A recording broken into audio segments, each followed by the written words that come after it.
sustento y abrigo, estemos contentos, nos dijo el Señor. Ahora, en medio de lo que estamos viviendo y los domingos que hemos venido estudiando la palabra de Dios como señales antes del fin,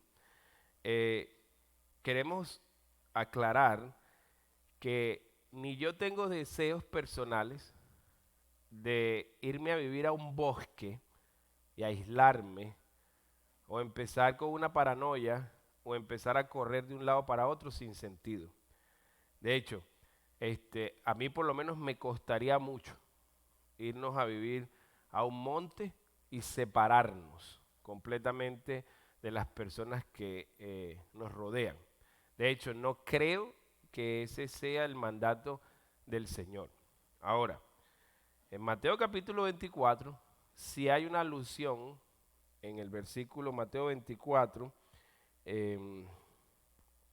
verso 15, el Señor nos advierte que cuando veamos la abominación desoladora de la que habló el profeta Daniel, que es cuando el anticristo se sienta en el tercer templo que no se ha construido, el anticristo no ha entrado en escena.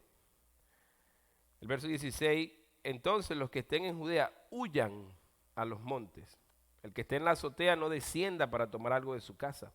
Y el que esté en el campo no vuelva atrás para tomar su capa. Mas ay de las que estén encintas y de las que críen en aquellos días. Orad pues para que vuestra huida no sea en invierno ni en día de reposo. Porque habrá entonces gran tribulación, cual no la ha habido desde el principio del mundo hasta ahora, ni la habrá. Entonces, varias generaciones antes de nosotros han experimentado un tipo de persecución grande, fuerte.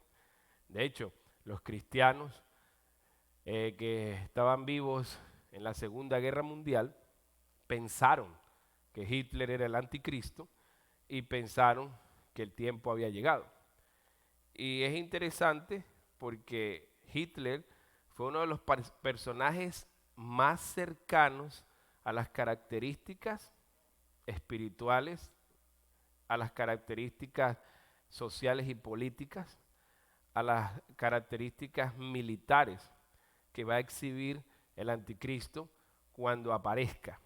Espirituales porque no podemos negar que la humanidad está sumergida en un culto y en una idolatría hacia las fuerzas del mal. Ahí está la santería, ahí está el culto a las imágenes, el satanismo y un montón de religiones que se derivan de lo ya nombrado. Entonces, manejando un estudio bíblico interno entre la congregación de aquí de Kissimmee, en Florida, he estado compartiendo algunos recursos, algunas películas, algunos materiales, con el deseo de poner a reflexionar la gente. He mandado videos sobre la Gran Depresión que ocurrió aquí en los Estados Unidos, en los años 30 al 40 y algo, para que la generación que vivimos hoy, que no hemos pasado por situaciones como la que sucedió aquí en los años 30, en la Gran Depresión, que fue seguida después por la Segunda Guerra Mundial, no confiemos en los recursos que tenemos. No estemos confiando en la solidez económica que venimos experimentando en los últimos años. ¿Por qué? Porque todas esas cosas pueden cambiar de momento. En los años 30 fue la Segunda Guerra Mundial y la Gran Depresión, que fue el colapso de la bolsa en Nueva York, en Wall Street, en donde mucha gente perdió sus negocios, en donde mucha gente se suicidó. Y han habido un montón de conflictos, la Guerra Fría en los años 60 entre Estados Unidos y Rusia, que fue que se derivó de acechanzas que hubieron en la Segunda Guerra Mundial, aunque en la Segunda Guerra Mundial eran aliados, ¿no? Como Alemania e Italia eran enemigos en la Primera Guerra Mundial, pero en la Segunda Guerra Mundial Alemania e Italia se hicieron aliados y formaron lo que formaron en aquel entonces, junto con Japón y algunas otras potencias. Lo que trato de decir es que en cada generación la gente tiene tendencia a olvidarse de la historia, tiene tendencia a olvidarse de las guerras, tiene tendencia a olvidarse de las pestes, tiene tendencia a olvidarse del hambre, de la miseria. Y parece que cuando agarramos un poquito de prosperidad a donde nos vayamos, llegamos, nos establecemos, pasamos un tiempo difícil, este, nos llenamos de prosperidad y nos olvidamos de esos tiempos. No en vano el Señor nos enseñó a través del faraón y a través de José, hijo de Jacob, si no me equivoco, los 7 años de abundancia y los 7 años de escasez, en donde hay un constante llamado a velar, vigilar, discernir los tiempos que estamos viviendo. A lo mejor no nos agarra una guerra, a lo mejor no nos agarra una pandemia, pero a lo mejor perdemos el trabajo y duramos un buen rato sin trabajar. O a lo mejor sucede lo que sucedió aquí, en el colapso económico, o lo que sucedió en los años que gobernaba Abraham Lincoln esta nación, que hubo la guerra civil, conocida como entre el norte y el sur, en donde más de 700,000 personas murieron, y se cree que fueron más de 800, y donde dramáticamente un conflicto interno en esta nación llevó al colapso económico. Ahora, esta pandemia con más de 1 millón de contagiados, más de 66,000 muertos al día de hoy, más todas las condiciones que suman muerte y miseria por diferentes causas, como ya hemos ido estudiando anteriormente, nos ponen alerta. ¿A qué? A velar y orar individualmente. Nosotros siempre aquí en la Iglesia Bautista Central hemos creído en ayudar al prójimo. Desde la fundación de este ministerio en los años 80, siempre la Iglesia Bautista Central en varias épocas, en varias décadas, se ha mantenido en esta esquina ayudando a la comunidad de turno. ¿Sí? Porque la iglesia no es en sí este edificio, sino la comunidad de creyentes que la conformamos. Y es increíble que cada 10 años hay un movimiento y hay una migración de gente dentro de los estados internos hacia Massachusetts, hacia Boston, hacia Nueva York, hacia California, porque Florida simplemente es como una puerta en donde la gente viene, se asienta un tiempo y después se muda. Un porcentaje muy bajo permanece vamos a llamarlo así, en Osceola County. Entonces, cada década vemos cómo las familias se mueven, se van, están un tiempo con nosotros y se mudan. Por eso digo que la Iglesia Bautista Central siempre ha estado presente para la comunidad de turno, velando, orando, predicando el Evangelio, no importando las circunstancias, haciendo preparativos, haciendo reservas, planificando para largo plazo. Pero nosotros no somos el gobierno, no somos una entidad social, sino somos una embajada del reino de los cielos. Y es muy diferente, aunque nos dedicamos a ayudar al prójimo con los pocos recursos que tenemos, no estamos obligados por ningún poder humano a hacer reservas para que ustedes como miembros o como comunidad gocen de esas reservas. Entonces nos hemos propuesto en el corazón, en este tiempo, en vez de hacer reservas aquí, ayudarte a ti, que nos estás viendo, a entender que es tu responsabilidad hacer tus propias reservas. No podemos estar asustados, esperando a que el Congreso se ponga de acuerdo, a que el presidente de los Estados Unidos nos dé un bono, o nos dé un incentivo, o nos dé una ayuda. De hecho, no podemos culpar directamente a ningún gobierno. ¿Por qué? Porque el Señor nos dijo claramente en la palabra. Creo que el centro de la Biblia, Salmo 118:8, dice, mejor es confiar en Jehová que en el hombre. También la palabra de Dios nos dice, maldito el hombre que confía en otro hombre.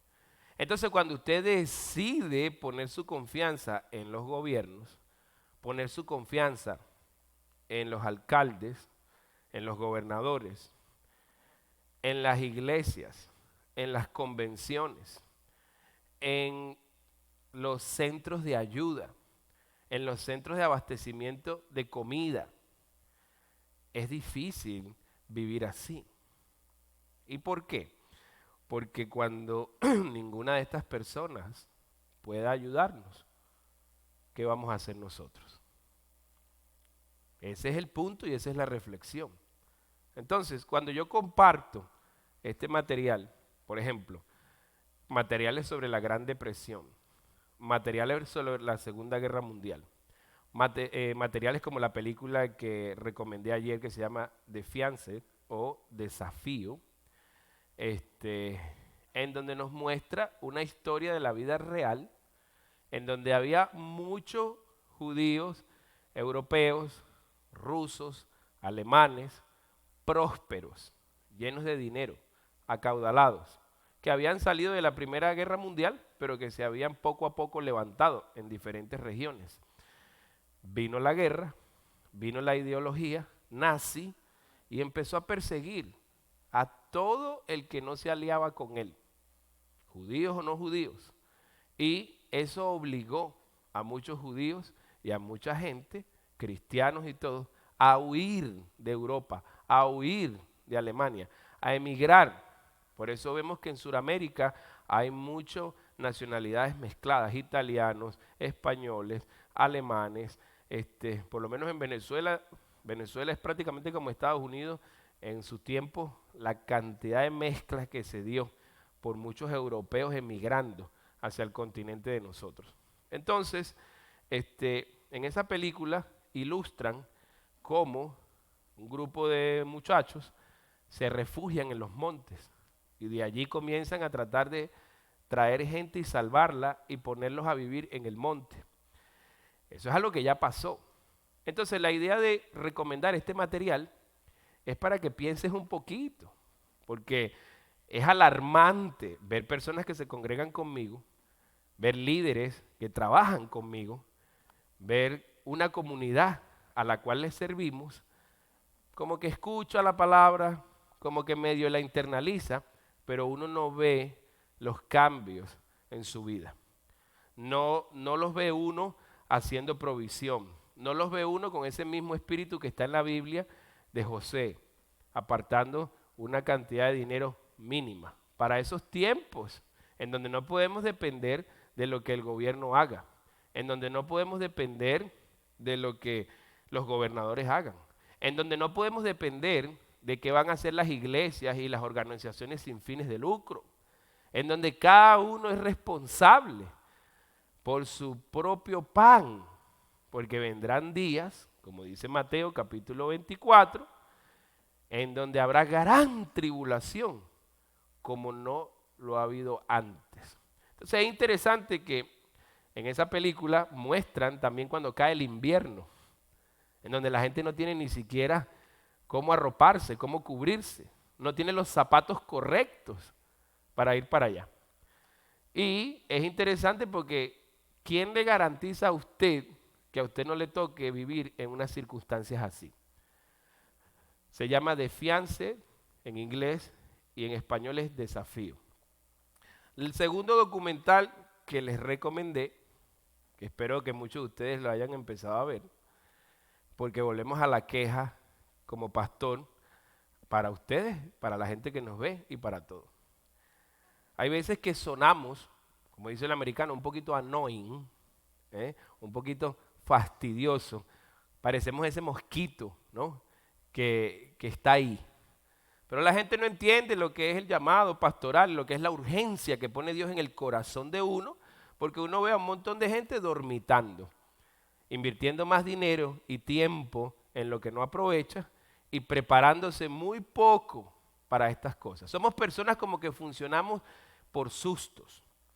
Yo a través de los años, en la Iglesia Bautista Central y en mi vida personal, no me olvido de dónde nací, de la extrema pobreza en donde me crié, en donde difícilmente pudimos llegar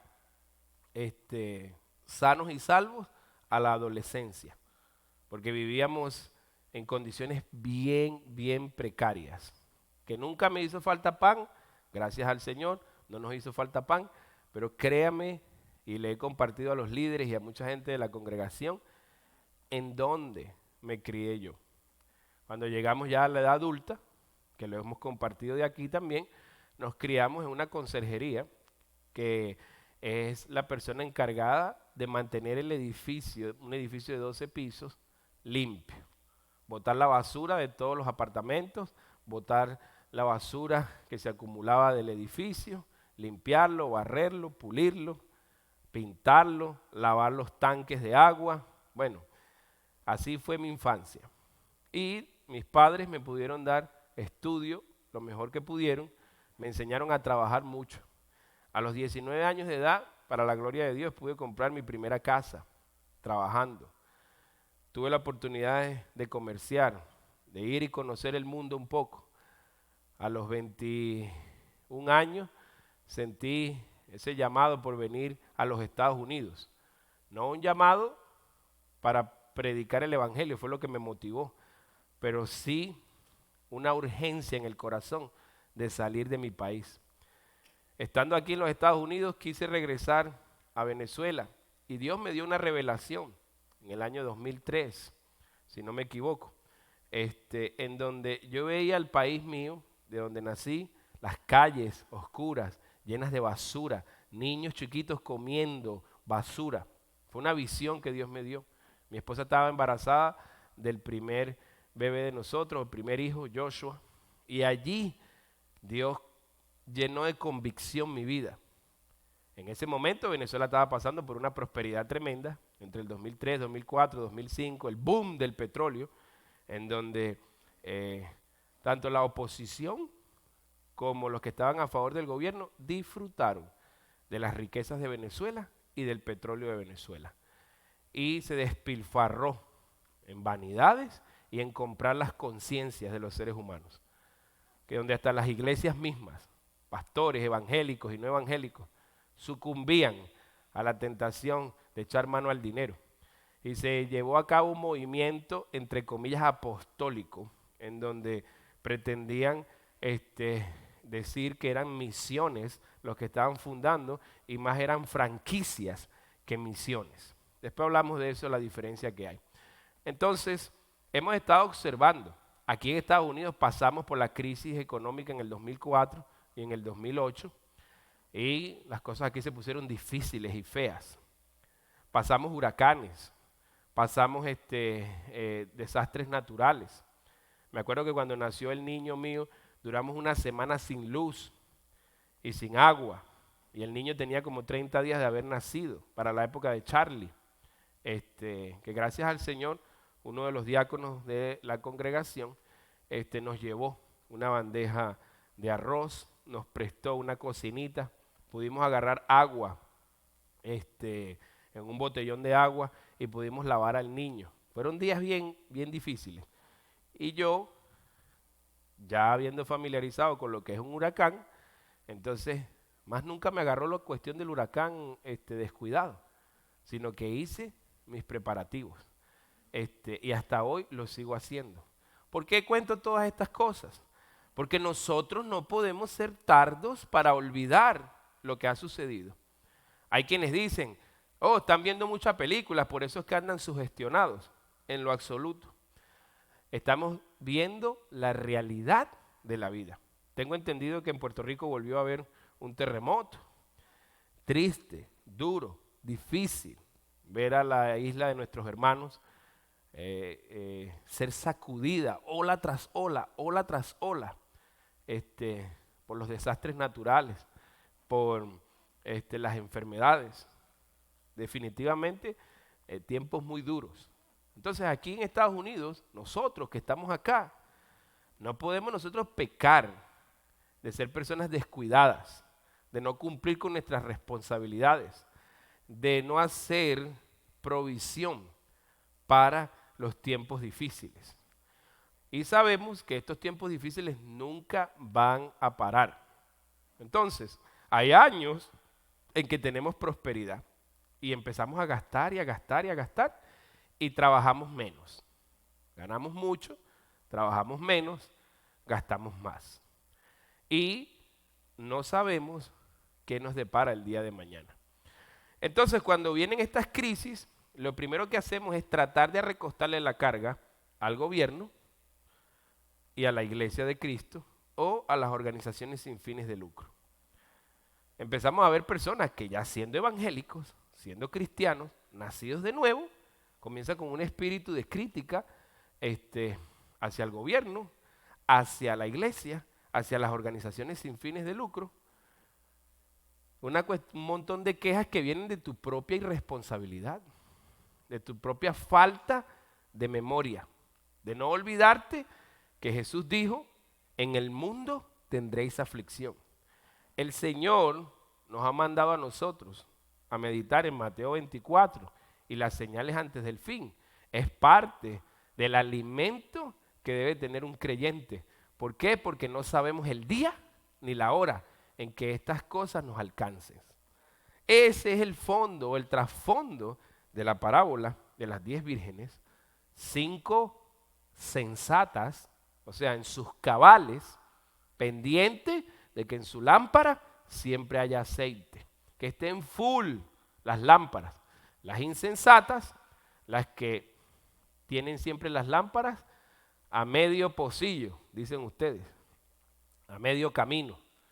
Y se da el momento en que la espera y el novio no aparece.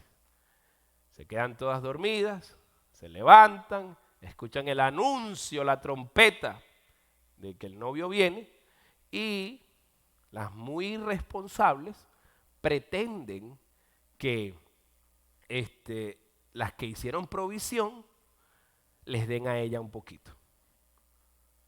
Y las muy prudentes, las sensatas, dicen, no, y si se me acaba a mí. Pero ¿cuál es el espíritu de hoy? ¿Cuál es el espíritu de hoy? Los que hacemos provisión y los que no hacen provisión. Los que hacemos provisión, cuando hay tiempos como este, que no queremos dar, nos llaman mezquinos o nos llaman que ese no es el espíritu del creyente o del cristiano que no compartimos. Por eso le invito, con esa larga introducción, a que leamos de nuevo la palabra de Dios para que no nos dejemos confundir y nos dejemos estar arrugando el corazón por nadie. Hay que hacer un llamado, seas cristiano, no seas cristiano, hayas nacido de nuevo, no hayas nacido de nuevo, a cuidar tu economía, a cuidar tu salud espiritual, a con diligencia atender tu matrimonio, atender el crecimiento de tus hijos, a educarlos como es correcto. Verso 1, capítulo 25, verso 1. Entonces, el reino de los cielos será semejante a 10 vírgenes que tomando sus lámparas salieron a recibir al esposo. Déjame aclarar un momentico. En la tradición judía, o en la tradición hebrea, mejor dicho, es la novia la que espera al novio. En nuestra tradición occidental, o sea, de este lado del mundo, es el novio el que está siempre esperando a la novia. Pero en el contexto hebreo, como la relación que hay entre Dios y los hombres y Dios se compara a un matrimonio,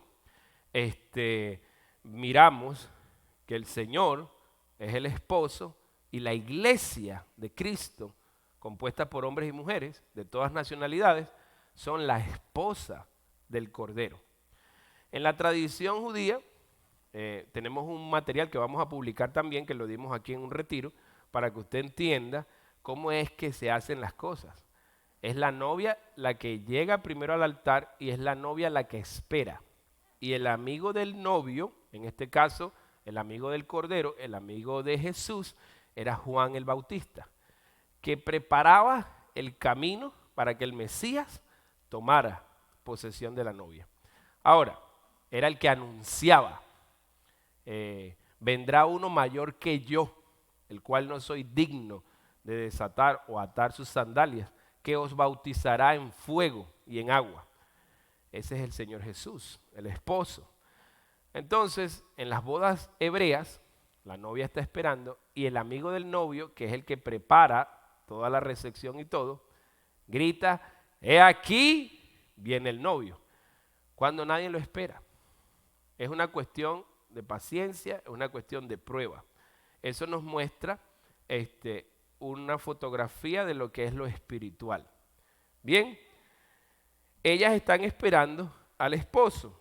En el verso 2 dice, 5 de ellas eran prudentes y 5 insensatas. Las insensatas, tomando sus lámparas, no tomaron consigo, subraya ahí, aceite. Tenían la lámpara llena, pero no tomaron una botellita extra de aceite para llevar. Cuando tú te vas de excursión o de campamento, tú no llevas agua extra, tú no llevas recursos extras, tú no llevas una tienda de campaña en donde meterte, tú no llevas una cocinita, no llevas comida. Tú no te puedes ir a acampar a un sitio y no hacer provisión. Se está despertando un espíritu entre nosotros muy bonito por ir a acampar a la naturaleza. Les he sugerido varios puntos a varios de mis hermanos y nos mantenemos callados la boca porque no nos gusta estar poniendo ideas a la gente que después sean mal vistas. Son ideas que brotan en tiempos como estos.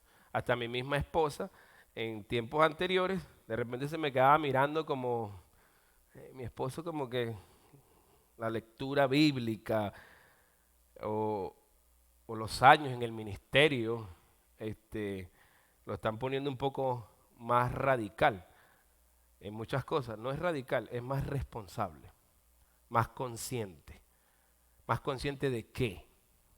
De que Cristo nos dijo la verdad, de que el Señor, toda su palabra es veraz, es 100% segura y digna de confianza.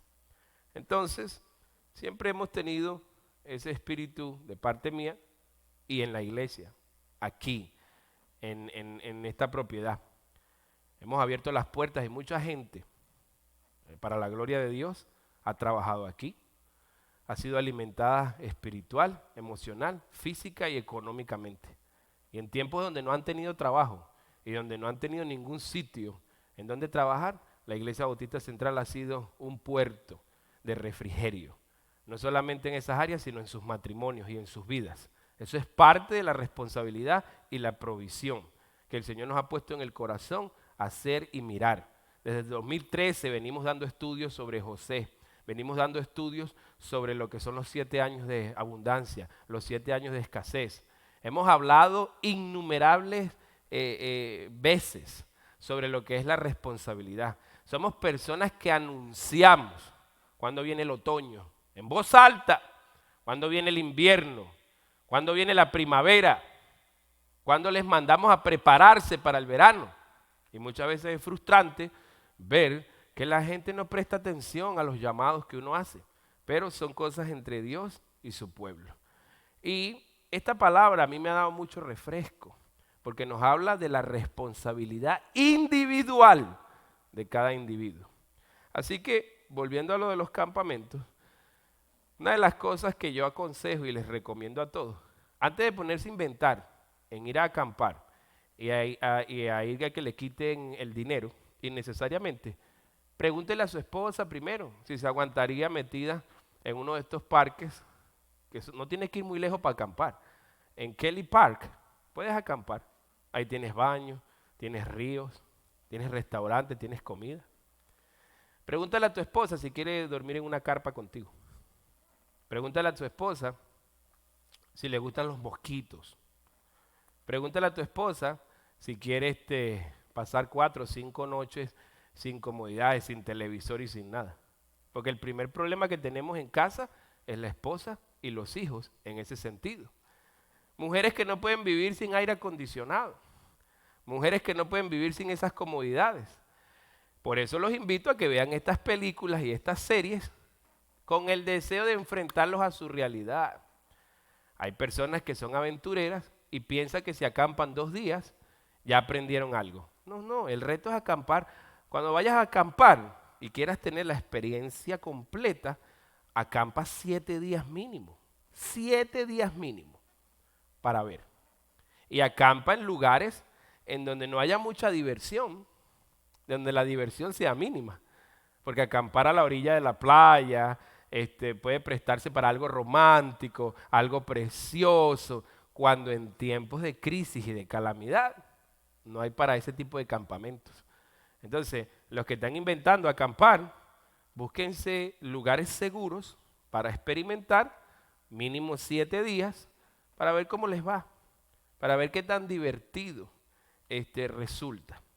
Te aconsejo que acampes en bosques primero, para que tengas una idea, aquí en Florida, que los zancudos en los bosques son así de chiquitos, ¿ves? Así de chiquitos, parecen caballos, ¿ves? Después te aconsejo que acampes en el Gran Cañón, que bajes, pagues la excursión para que te bajen al Gran Cañón, a pie, con todo tu equipo, tu esposa y tus hijos, y te quedes una semana allá abajo en el Gran Cañón, en donde lo que vas a ver son paredes, rocas, un río pasando por el medio, y no hay mucho que hacer. Y por último, te aconsejo que vayas a las montañas de Colorado, a las Rocky Mountains, en Yellowstone, y experimentes lo que es por lo menos una noche, acampar en la nieve, a 20 grados bajo cero. Y entonces hablamos y conversamos de eso. Perdónenme mi tono un poquito sarcástico, pero esto es para poner a la gente en su sitio. La prudencia es una de las cosas que Dios premia y que el Señor prospera. Nosotros no podemos estar pensando en otra cosa que no sea en ser prudentes. Añádale entonces también a su aventura de campamento una cañita de pescar para que pueda comer de lo que vive en esos sitios. ¿Cómo no? Llévese un rifle. Aquí en Florida son famosos los sitios donde se caza. Yo me imagino a Benji con un rifle tratando de cazar un venado y después que lo mata, irlo a desollar para prepararle la comida a Caleb y a su esposa. ¿Por qué me río? Porque son los ejemplos que tengo aquí. O Andrés, Ismael. De Ricardo no digo mucho porque Ricardo de vez en cuando pesca un gripe, pesca un resfriado y pesca un pescado, ¿no? El que más respeto en ese sentido es a Guillermo, que una vez se llevó a mi esposa, que en ese tiempo no era mi esposa ni novia, para una playa, pescaron algo y tuvieron diarrea por 3 días. El único que no le dio diarrea fue a él que pescó el pescado, ¿no? Me imagino que el pescado le agarró miedo a él porque lo mató, ¿ves? Pero son tantas variantes que se pueden dar en una situación como esta. Bueno, ahora tráigalo al presente, aquí a hoy, a la ciudad. Si con un huracán esperamos a que llegue el huracán para hacer provisiones. Y cuando salimos, todo está vacío, porque la gente se compró todo. Y se nos olvida durante el año comprar buenos compresores, comprar buenos generadores de power, hacer la prueba. ¿Ven? Prenderlo por lo menos una vez, el generador de power, para que esté en óptimas condiciones. Hacerle arreglos a la casa para que pueda soportar. Una de las cosas que a la gente se le olvida cuando compran sus casas aquí es hacer lo que se llama un búnker o un cuarto contra tormentas. Anota ahí, Ismael, anota ahí, Andrés, anota, Benji. Tú puedes convertir uno de tus cuartos por código dentro de la ciudad como un shelter en concreto. Tú le pagas a un arquitecto $500 y te lo diseña.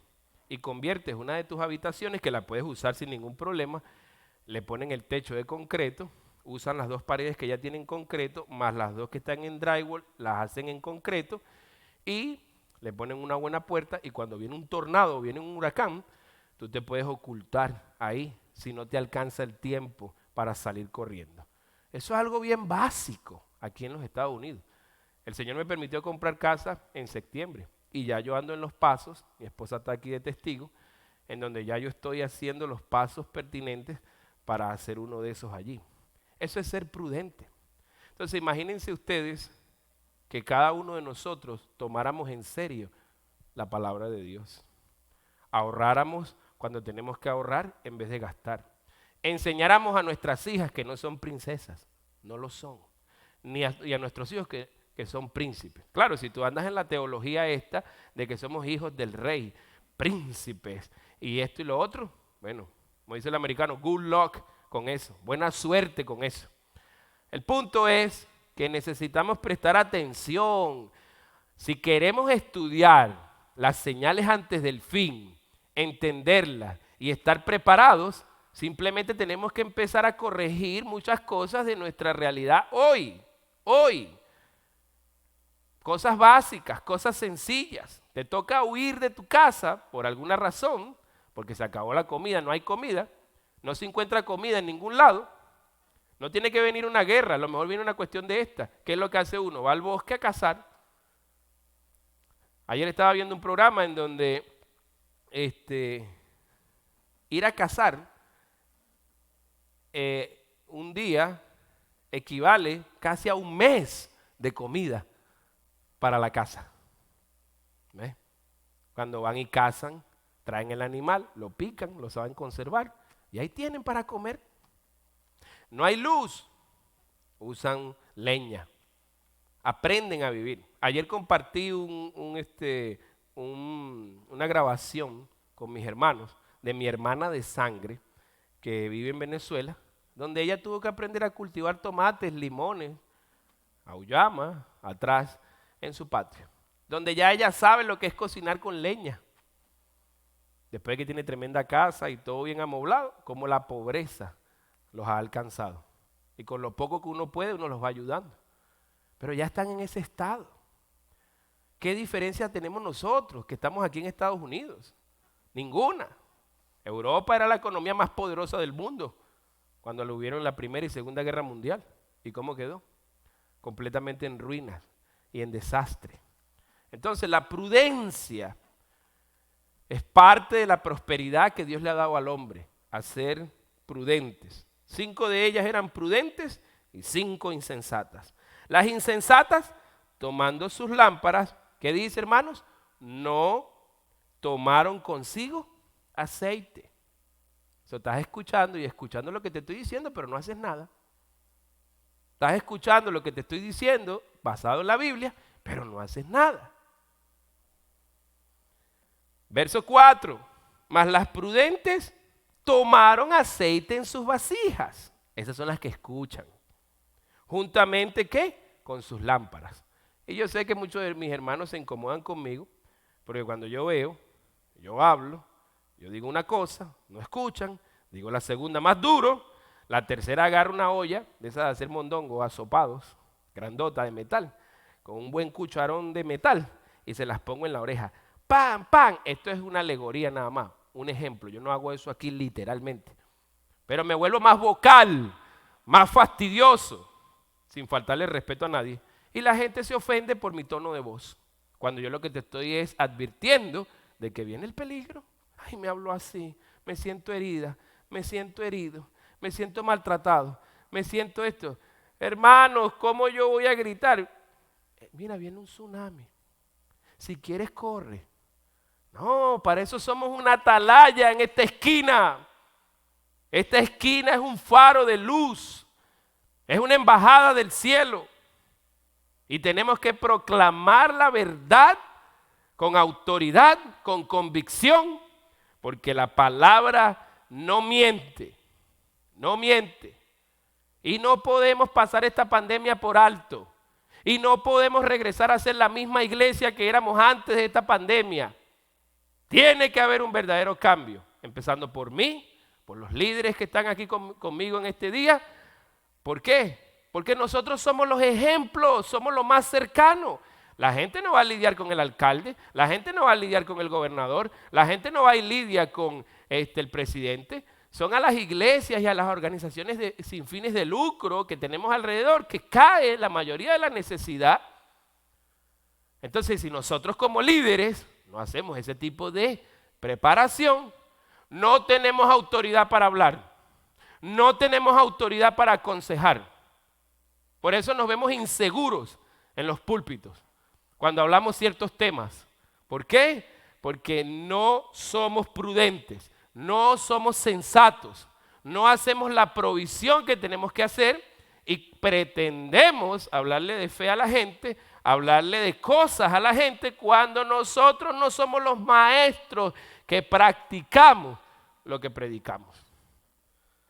Tomaron sus lámparas y sus vasijas de aceite. Verso 5, tardándose el esposo, se quedaron dormidos y se durmieron. Tremenda alegoría usa el Señor. Tú sabes que Cristo cuando se fue a orar al Getsemaní, les dijo, quédense aquí y oren. Velen junto conmigo. Y cuando el Señor se fue, ¿qué hicieron? Se quedaron dormidos. Yo le doy gloria a Dios que en las páginas de la Biblia el Señor nos deja que siendo Él el mejor predicador de todos los tiempos, que fue, que es y que habrá, la gente se le dormía. La gente no lo escuchaba, no le hacía caso. Eso trae un poco de refresco al alma de uno, porque uno debe como predicador dejar de afligirse por las tonterías que tiene la gente, especialmente cuando no son prudentes y sensatos y hacen sus propios preparativos.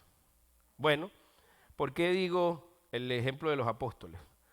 ¿Por qué? Porque la iglesia ha ido cayendo poco a poco en ese sueño, en ese cabecear.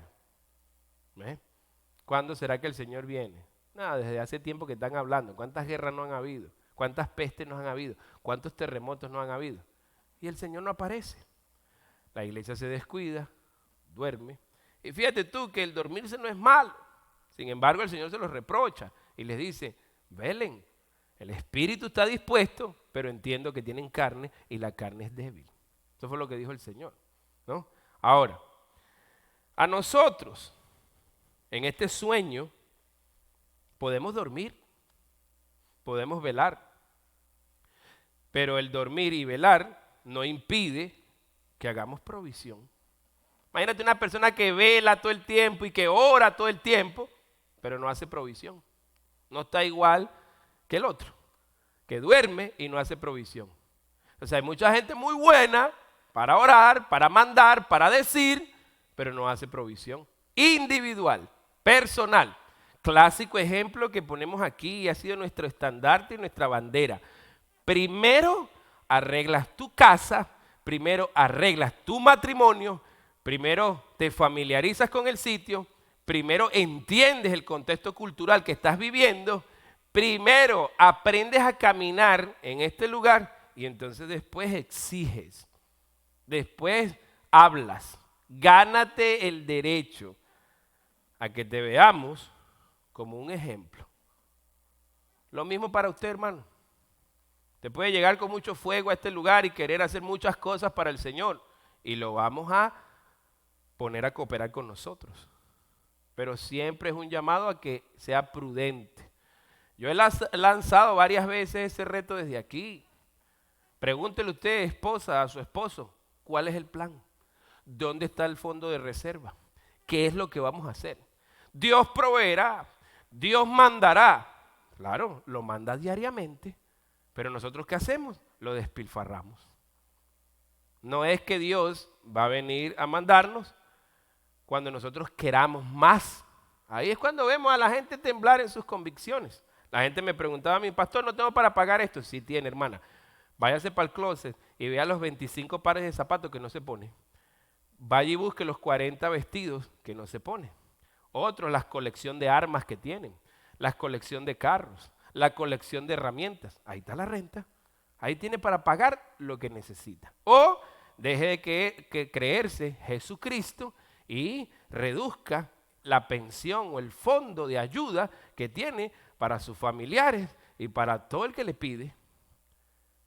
O eduque a sus hijos, eduque a sus hijas, enséñelos a ponerse cosas regaladas, a ponerse a comprar en tiendas de bajo precio. Enséñelos en todas esas situaciones, a ver qué pasa, a ver qué ocurre. Bueno, la palabra del Señor nos dice, cabecearon, se durmieron, verso 6, y a la medianoche se oyó un clamor, aquí viene el esposo, salid a recibirle. ¡Bum! La trompeta. Llegó. Entonces todas aquellas vírgenes se levantaron y arreglaron sus lámparas. A todas las alcanzó, fíjate tú. Las alcanzó a las sensatas y a las insensatas las mismas condiciones. Como hoy en día, las mismas condiciones. ¿Y qué pasó? El verso 8. Y las insensatas dijeron a las prudentes, danos de vuestro aceite porque nuestras lámparas se apagan. Fíjate tú, se quedan dormidas, se siguió consumiendo la lámpara, el aceite, y cuando se levantan, ya no quedaba nada. ¿Ves? Claro, la reacción inmediata es, dame, ayúdame, no seas mezquino. Jesús dijo, ama a tu prójimo como a ti mismo. Jesús dijo, dame de beber, dame de comer, visítame en la cárcel. Bueno, el Señor no puede estarse contradiciendo dejando una parábola como esta en la Escritura. En Mateo capítulo 25. Verso 9. ¿Qué hicieron? Mas las prudentes respondieron diciendo, para que no nos falte a nosotras y a vosotras, id más bien a los que venden y comprad para vosotras mismas. Ellas se fueron, me imagino que para Home Depot, para Tractor Supply, para Lowe's, y fueron a comprar aceite, mientras que éstas se quedaron en sitio porque tenían suministro. Verso 10 dice, pero mientras ellas iban a comprar, vino el esposo y las que estaban preparadas entraron con él a las bodas y se cerró la puerta. En ese momento que quisieron ser prudentes, en esa última hora del mundo, que mucha gente va a querer hacer las cosas como ya Dios dice, se acabó la oportunidad. Así como lo dice en mismo Mateo capítulo 24, retrocedan para que vean. Verso 37, verso 36, la misma constante. Mateo 24, 36, ¿lo tienes ahí en la pantalla? Mateo 24, versículo 36. ¿Qué nos dice? ¿Lo encontraron allá arriba? Mateo 24, versículo 36. Dice, pero del día y la hora nadie sabe, ni aun los ángeles de los cielos, sino solo mi Padre. Mas como en los días de Noé, así será la venida del Hijo del Hombre, porque como en los días de antes del diluvio, estaban comiendo, bebiendo, casándose y dándose en casamiento hasta el día en que Noé entró en el arca. Y no entendieron hasta que vino el diluvio y se los llevó a todos. Así será también la venida del Hijo del Hombre. Qué interesante es que Noé arranca a construir un arca y la gente de la comunidad no se le sumó. Noé estaba haciendo la previsión. Noé estaba construyendo el proyecto que Dios le había dado. Noé estaba poniendo los animales, estaba poniendo los alimentos, las especies, todo lo que tenía que hacer. Y la comunidad que rodeaba a Noé prefirió andar en sus bodas, en sus fiestas, en sus quinceañeros, en su Sweet 16, en eso sí gastaban, en eso sí invertían, pero no ayudaban, no venían a sumar, no venían a ayudar, no se pusieron a construir. ¿Y qué pasó? Cuando vieron que la cosa era en serio, acudieron a Noé, pero ya era tarde, porque la palabra dice que el Señor cerró el arca. Fue Jehová el que cerró la puerta. Entonces Moisés prácticamente obligó ¿no? A su propia familia que entrara. Y a veces nos tildan así como jefes de hogar, que estamos paranoicos, que estamos locos, que estamos viendo mucho cine, que estamos sobre reaccionando. Nadie está sobre reaccionando. Si yo tuviera espíritu de Tarzán, ya estuviera viviendo en un bosque o hubiera comprado mi casa en un monte. No tengo ese espíritu, pero sí siento un llamado a estar preparado. Y especialmente preparar a mis hijos, ¿eh? A que vayan a pescar. Una pregunta, si nos toca pescar mar adentro, ¿tú tienes un bote ya?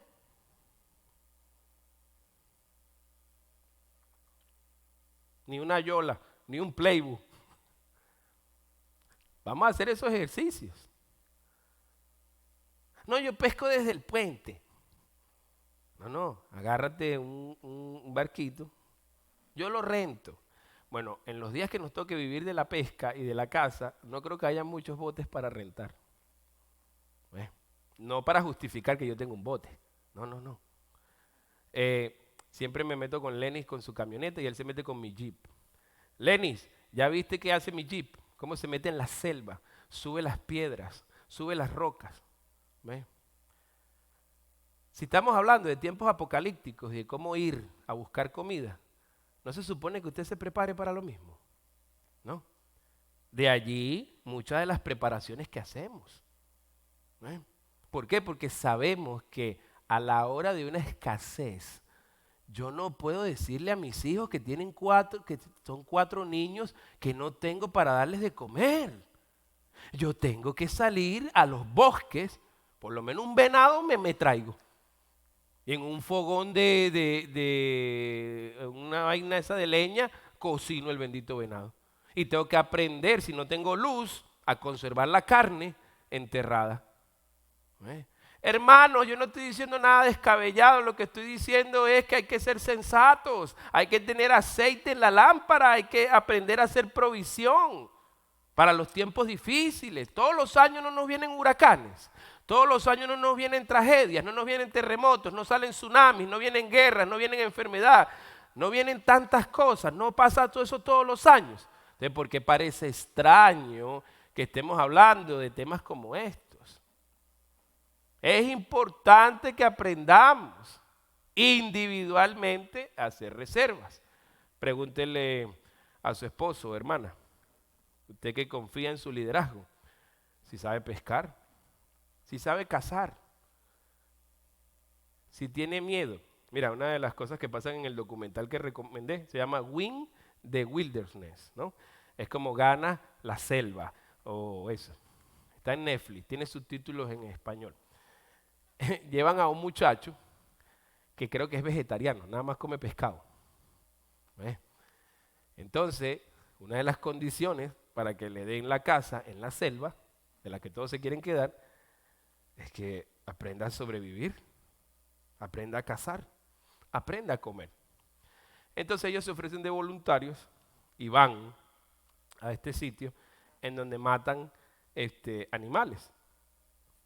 Y el hombre lo lleva, el dueño del sitio mata al animal, le enseña cómo matarlo y los invita a que ahora desollen al animal. Entonces, claro, estaban las mujeres y los hombres ahí viendo.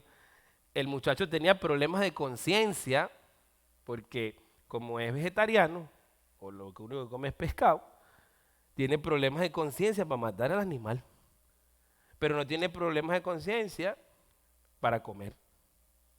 Entonces hay mucha gente como tú y como yo que tenemos problemas de conciencia para matar a un animalito. Y los pollos que nos sirven todos los días. Y los bistecs, ¿de dónde creen que salen? Entonces, imagínate tú y yo en acción. Es que yo me imagino este espectáculo. Andrés, Benji y yo, metidos en la selva, pegándole un tiro a un venado y después a ver quién lo desolla. Benji, que tiene problemas estomacales con las úlceras que ha tenido, yo me imagino tú vomitando como loco. Yo veía ayer el programa y cuando estaban abriendo al animal que sale esa bolsa de adentro, la cara del tipo. Bueno, Andrés, imagínate, en un charco de sangre se nos desmaya. Ni mata al animal, ni me ayuda a desollarlo. Y después, con un cuchillo, le quitaban todo el pellejo. Lo pelaron completico, lo abrieron, y ellos participaron. Ahora, hermanos, no, pastor, eso no va a pasar. Gloria a Dios, ojalá Dios premie esa fe tuya. Pero la historia dice que no es así. La historia que se está escribiendo hoy aquí en Kissimmee es que los sitios donde dicen que van a repartir comida no da abasto la cantidad de gente que va a buscar comida. ¿Ves? Y el que va y busca teniendo en casa es un insensato, abusador, falta de respeto, que no ve que otro está en más necesidad que tú y que yo. ¿Ves? Si a ti te dieron el incentivo, conservaste tu trabajo, ¿qué haces tú haciendo colas en esos sitios? Eso es para el necesitado. Dios va a juzgar esas cosas. ¿Ves? Entonces, hay una cantidad de ejemplos que te puedo poner hoy para decirte que no es que estamos paranoicos, no es que queremos llevarte a vivir en un monte. Yo por lo menos no aguantaría vivir con Benji en un bosque. ¿Ves? Ni siquiera lo visito, ni él me visita a mí. Imagínate, Benji, tú y yo viviendo una carpa al lado de la otra. ¿Ves? Eso sería traumático. Para mí sería muy traumático. ¿Ves? Entonces, mi deseo no es llevarme a nadie para el monte. Cada uno agarre para su esquina y estamos contentos. Mi deseo es instruirlo, enseñarlo y decirle que el Señor nos dice, orad para que la huida a estos lugares no sea en invierno. ¿Eh? Ese es el deseo, de que estemos preparados, de que aprendamos, de que enseñemos a la generación. Mira que es tan real el que hay que cazar, el que hay que pescar y el que hay que sembrar, que de eso es que vivimos, de un montón de granjeros que nos alimentan. Gloria a Dios por los granjeros. Gloria a Dios porque el que te tenga en Publix o en Unidos o en otro de estos supermercados para comprar, que haya leche, naranjas, fresas, ¿de dónde cree usted que viene eso, hermano? Es una invitación nada más a ser prudente, a ser sensato.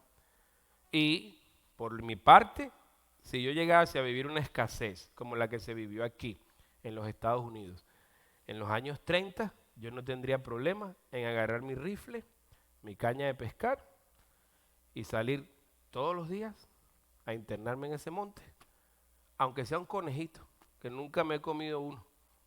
¿Ves?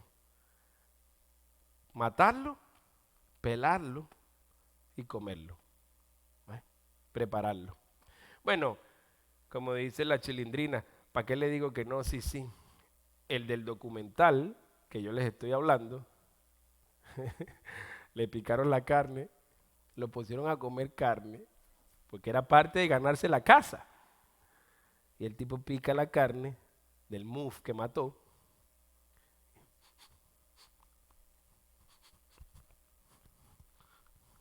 Sabe a atún. Dijo. It tastes like a tuna. Eso no sabe a tuna nada. Eso sabe a carne. ¿Eh? Carne de chivo, carne de lo que venga. ¿Eh? Esos tiempos son difíciles. Razón tiene la Biblia cuando dice que el que no estaba marcado, o en la mano derecha o en la frente, no podía comprar ni vender. Bueno, para ir concluyendo, verso 10, pero mientras ellas iban a comprar, vino el esposo y las que estaban preparadas entraron con él a las bodas y se cerró la puerta. Después vinieron también las otras vírgenes diciendo, Señor, Señor, ábrenos, como la generación del diluvio. Abre, abre, Noé, abre. No, Noé no podía abrir porque Dios mismo cerró la puerta. Hermano, nosotros no tenemos por qué vivir como el mundo sin estar preparados. Chicos, toma esto en serio. Eso es profético. Me has visto predicar por muchos años y me has visto ver que lo que se habla se cumple. ¿Pero por qué? Porque somos parlantes de la Escritura. No porque podemos ver el futuro, sino porque el Señor ya nos los dejó escrito. ¿De qué Biblia estás leyendo tú, hermano? ¿Y qué Biblia estoy leyendo yo? ¿No será que estamos pecando unos de insensatos y otros de sensatos? Que creo que eso es una muy buena conclusión. Porque estamos leyendo la misma Biblia. Entonces, ¿cómo es que uno se apercibe más rápido que el otro? ¿No será que uno es más sensato y el otro insensato? O el otro dice, no, ahí vamos viendo. Hay un dicho por ahí de un mexicano, ahí Sebastián lo arregla. Ahí Sebastián lo arregla. Y Sebastián no existía. ¿Ves? Entonces, bueno, en tiempos de crisis, dile a Sebastián que te ayude. ¿Ves? Tú no te la pasas hablando de Sebastián, que Sebastián lo ayuda, que Sebastián lo arregla. Pues háblate con Sebastián. ¿Me va a venir a quitar el pedazo de carne que yo guardé? Porque tú no te preparaste. Porque tú no hiciste caso. Bueno, es sencillo, es real. Más nada. Ábrenos. Verso 12. Mas él respondiendo dijo, de cierto os digo, que no os conozco. Velad pues, porque no sabéis el día ni la hora en que el Hijo del Hombre ha de venir. No sabemos el día ni la hora. Bueno, parte de la conclusión es la lamentable crisis que estamos viviendo en Venezuela. Reflexionamos un poquito de cómo el Señor puso esa urgencia de venir para acá. Yo obviamente venía a hacer negocios, ya había nacido de nuevo y no tenía ninguna intención de venir aquí a predicar el Evangelio. Aquí Dios trabajó conmigo de una manera sobrenatural y especial y me tiene haciendo lo que hoy estamos haciendo. Meditábamos con mi esposa, ¿qué hubiera pasado si no hubiéramos salido de Venezuela cuando el Señor puso eso en el corazón? ¿Qué hubiera pasado si nos hubiéramos regresado en el 2003, después de que el Señor nos dio esa visión? ¿Qué hubiera pasado si a través de los años no hubiéramos construido lo que se ha construido en este lugar? ¿Qué hubiera pasado si no hubiéramos dado los pasos de fe que se dieron cuando mucha gente se oponía a que abriéramos una escuela aquí? ¿Qué hubiera pasado? ¿Qué hubiera pasado? Por eso es mejor a escuchar a Dios y no a los hombres. La palabra de Dios es nuestra norma de fe. Hoy en Venezuela ni siquiera remedios para bajarle la fiebre a un bebé hay. Nosotros tenemos que estar caminando medio mundo por aquí, comprar Tylenol, armar una cajita y mandarla. Y soy vocal en esto, hermanos. Anthony me sugirió que en la página de internet añadiéramos también un renglón de donaciones para hacerla llegar no solo a Venezuela la ayuda suya, sino hacerla llegar a otros países que están en una gran necesidad. El tiempo se acorta, el reloj sigue girando y espérese ahora, escuche bien estas palabras que le voy a decir. La recesión económica que viene sobre el mundo va a ser una recesión económica que no ha tenido precedente alguno. ¿Por qué? Porque estamos entrando a un proceso muy dramático en la historia de la humanidad. Y estos grandes negocios, estas grandes empresas, no se van a recuperar tan fácil como pensamos. Haga preparativos, haga preparativos. Le dieron el incentivo, le permitieron prorratear la renta, tiene un capitalcito guardado. No piense que es para gastárselo en otro par de zapatos que va a tener de adorno en el closet. No lo gaste en otro vestido que va a tener de adorno allí. ¿Por qué? Porque al final vienen tiempos difíciles. Yo le sugiero que invierta en una cañita de pescar, que se vaya haciendo un cursito de sobrevivencia. De hecho, pensamos incorporar uno aquí en IBCK durante el verano, en donde vamos a traer aquí un programa para enseñar cosas básicas, bien básicas. ¿Y por qué no lo enseñamos a preparar un chivito, un conejito, ¿no es? Vivian, ¿qué te parece? Que te enseñemos a preparar un conejo. Guillermo es el que lo sabe preparar. A Benjo hay que enseñarlo a pescar primero, ¿no? Ok. Entonces, eso es parte de nuestra preparación. No agarre ese incentivo y no agarre las ayudas que está dando el gobierno para gastársela en cualquier cosa. Haga lo necesario. Ore mucho. Vele mucho para que las plazas de trabajo vuelvan y se abran. Y una vez suceda eso, acuérdese de este tiempo que vivió y acuérdese de estas palabras. Mira mis compatriotas, cómo se han ido a Perú, a Ecuador, a España, a muchos lugares. Emigramos, lamentablemente, por la situación y el fracaso y la debacle social que hay en nuestros países. Y muchos de ellos se han ido a países que también tenían problemas económicos y con la pandemia han tenido que o regresar a Venezuela o irse hacia otros lugares. Mucha de mi familia dice, por eso es que nosotros no nos fuimos, pero se quedaron igualitos en Venezuela. ¿Cómo? Encerrados sin poder trabajar y dependiendo de la ayuda que podemos mandar de aquí o que podemos mandar de otros lados. Los que se quedaron en Venezuela critican a los que salieron, pero los que salieron buscando pan para comer.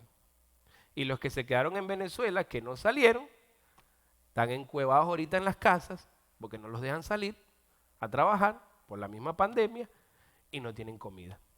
Y un sueldo mínimo en Venezuela son 350,000 bolívares.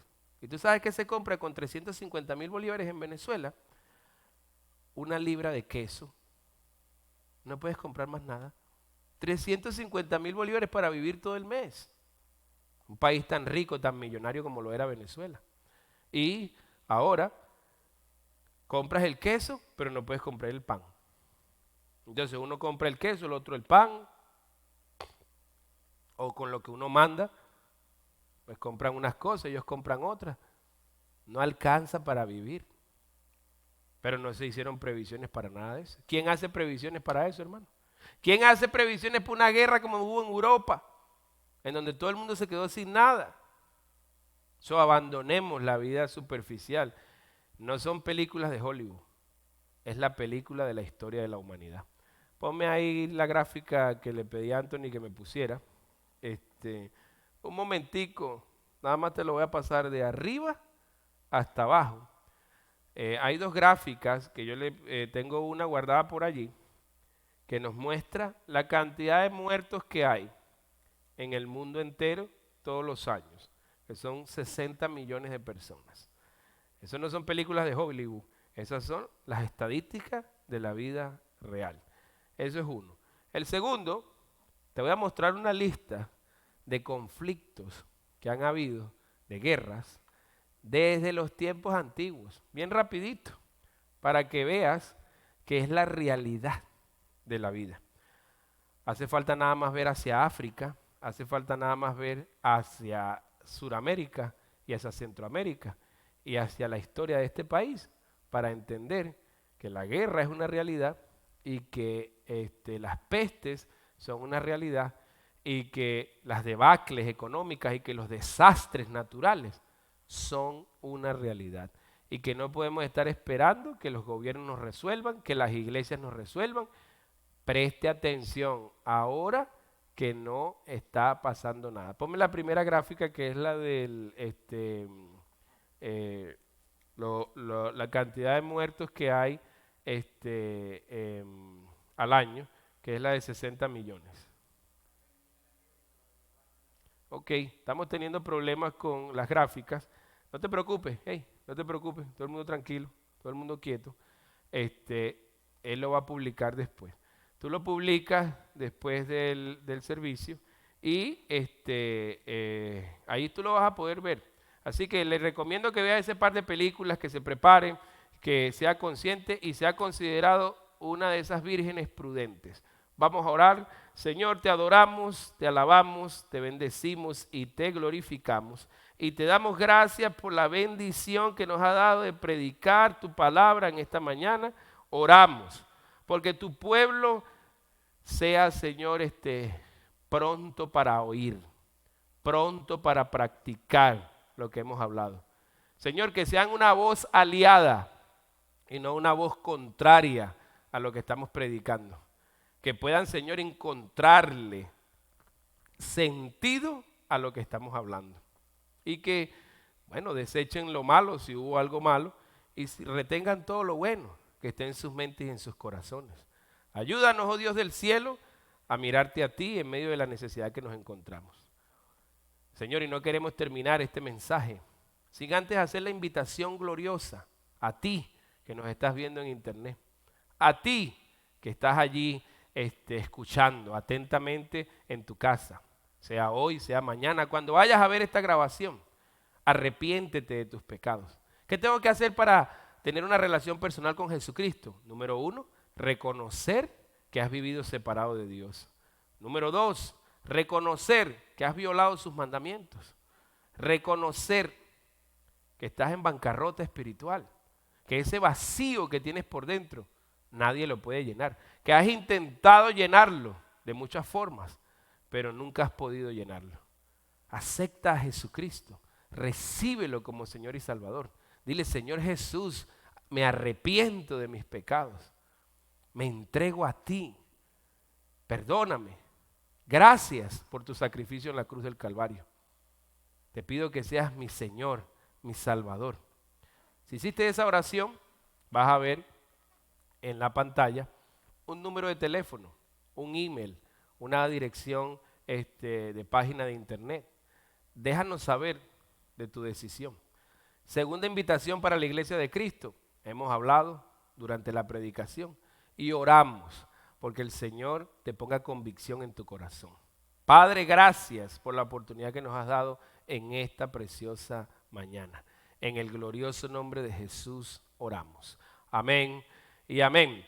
Hermanos, recuérdense que ya está disponible la herramienta en internet para que usted pueda entrar, hacer sus donaciones, cooperar con sus diezmos y ofrendas para seguir ayudando no solo a esta comunidad, sino a las personas que nos rodean dentro de nuestras capacidades. Aquí estamos para servirle, estamos en constante oración.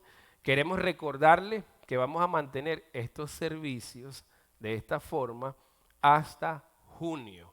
Ahora, si usted siente deseo de venir a la iglesia mientras estamos haciendo estos servicios durante este mes de junio, de mayo, puede hacerlo, pero tiene que venir con su respectiva máscara.